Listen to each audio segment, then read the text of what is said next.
Olá, alunos e alunas. Vamos dar início a nossas aulas de filosofia. Estivemos analisando até aqui a filosofia do mundo antigo e a filosofia do mundo medieval. Agora iremos para a filosofia do mundo moderno e a filosofia do mundo contemporâneo. O que é a filosofia? É uma pergunta sempre interessante de ser feita ao se iniciar um processo de estudo dessa área de conhecimento. Muitas coisas podem ser ditas sobre o seu significado. Primeiramente, é preciso olhar para a questão de que a filosofia surge no mundo antigo na Grécia, fazendo a substituição do pensamento mítico pelo pensamento firmado no Logos, uma razão que era apoiada na tradição, uma razão que dava vazão a um fluxo imaginativo, meramente, para uma razão apoiada no senso lógico e uma razão firmada no exercício da razão autônoma, a razão que pensa a razão a partir da razão, a partir dela mesma. Então a filosofia tem essa marca, tem essa característica, tem esse ponto mais proeminente, tem esse aspecto mais essencial. É um pensamento racional que procura interpretar a realidade a partir desse esforço racional, e não a razão se exercitando a partir de um elemento que deu a ela a determinação do sentido da sua compreensão do mundo. Mas o que é a filosofia? Podemos avançar dizendo que a filosofia é uma forma de conhecimento que nos conduz, como já foi dito, à valorização do exercício puramente racional do raciocínio. Então, é um raciocínio que se firma a partir de si mesmo. É inteligência compreendendo que aquilo que se pode compreender da realidade se compreende a partir da inteligência. A inteligência humana criando condições para que ela mesma possa criar os métodos, os aspectos, os elementos necessários para a investigação da realidade. A filosofia também é um elemento que supera, nesse sentido, as manifestações irracionais do pensamento. O pensamento humano está sempre perto, próximo de algumas manifestações de irracionalidade na compreensão da realidade.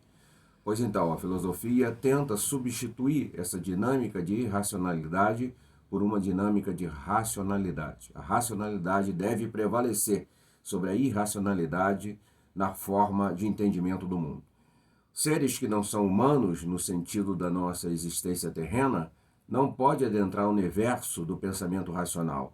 Eles são marcados por uma ação de relação com a realidade que nós definimos como sendo irracional. São seres irracionais, os animais, mas o ser humano ele pode não só expressar pensamentos racionais acerca da realidade, como ele pode também ceder à tentação do pensamento irracional, ser conduzido por um pensamento irracional, que não corresponde a uma possibilidade efetiva de explicação e de entendimento do mundo. Então a filosofia é uma questão de expressão de racionalidade. Ela também é um elemento que impulsiona a busca da verdade, da realidade. O pensamento filosófico, o pensamento que entende e observa a realidade, que ela pode ser definida, que ela pode ser compreendida. E nessa tarefa de compreensão do que a realidade é, a filosofia se debruça sobre o próprio conhecimento, para que o conhecimento seja capaz de ter o conhecimento da realidade. Porque alguns conhecimentos não são capazes de representar o conhecimento da realidade.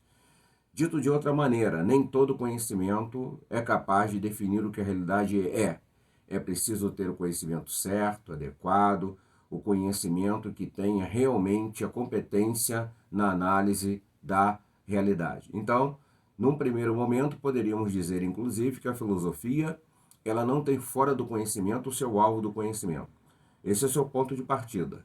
Ela olha para o conhecimento e tenta dar plausibilidade lógica e racional a este conhecimento para potencializar esse conhecimento na compreensão da realidade. E a partir daí, esse conhecimento que foi avaliado criticamente na sua capacidade e competência de entender a realidade, se debruça sobre a realidade e a define e coloca questões acerca daquilo que ela é, significa e representa. E por fim, nessas observações iniciais, quero dizer que a filosofia significa um constante processo de ressignificar o próprio conhecimento. Ela está constantemente se voltando para si mesma para analisar os seus fundamentos, os seus pressupostos e avançar no aperfeiçoamento da sua capacidade de lidar com a lógica do conhecimento, para que esse conhecimento, agora eivado de concepções lógicas, ele possa olhar a realidade e determinar o seu sentido de forma mais precisa, adequada e devida.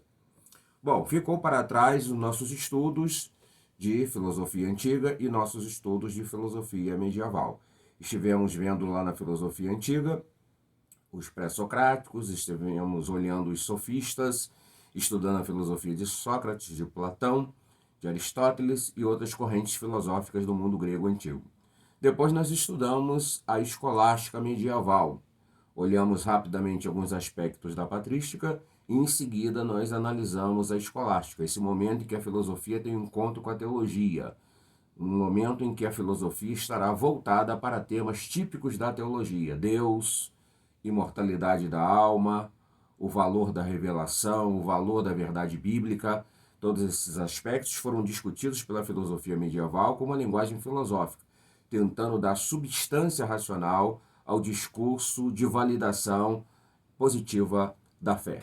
Agora entraremos no mundo de ruptura, porque o mundo moderno representa uma ruptura com o mundo medieval. Esse mundo moderno, que começa no século XV, 1453 é a data mais precisa, com a queda do Império Romano do Ocidente, e vamos até do Oriente, melhor dizendo, e vamos até o século XVIII, 1789, com a Revolução Francesa. E aí teremos o início da Idade Contemporânea. Então a Idade Moderna vai do século XV ao século XVIII, a Idade Contemporânea do século XVIII até o século XXI, onde nós estamos. E muitos fatos ocorreram no contexto dessa chamada modernidade e no contexto dessa contemporaneidade que nós estamos inseridos.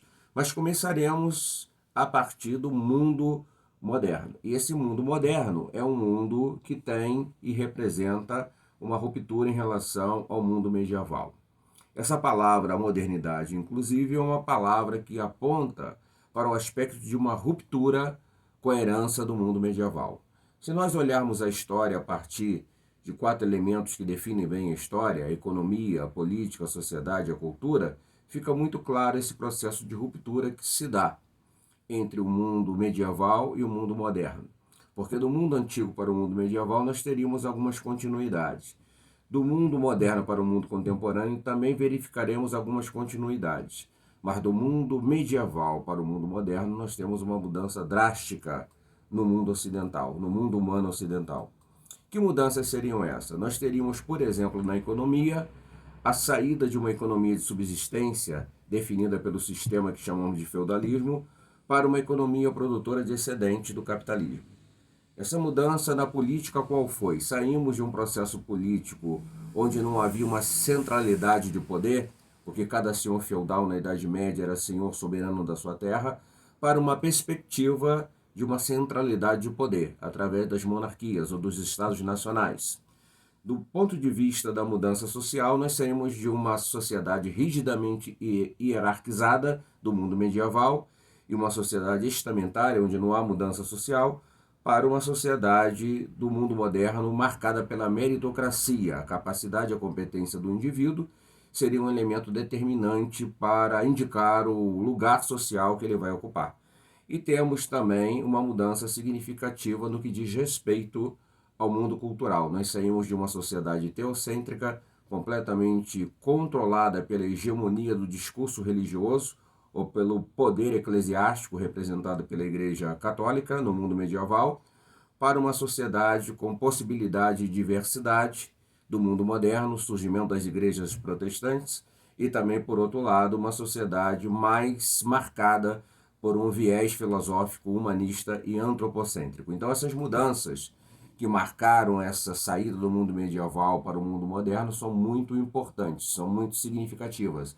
E a filosofia está em meio a esse processo. Então nós teríamos agora uma sociedade que seria uma sociedade antropocêntrica, uma sociedade capitalista, uma sociedade marcada pela meritocracia e uma sociedade também definida por elementos de possibilidade do indivíduo ter uma ascensão social no quadro da sua vivência social. É no contexto dessa sociedade que estaremos iniciando os nossos estudos referentes à filosofia moderna.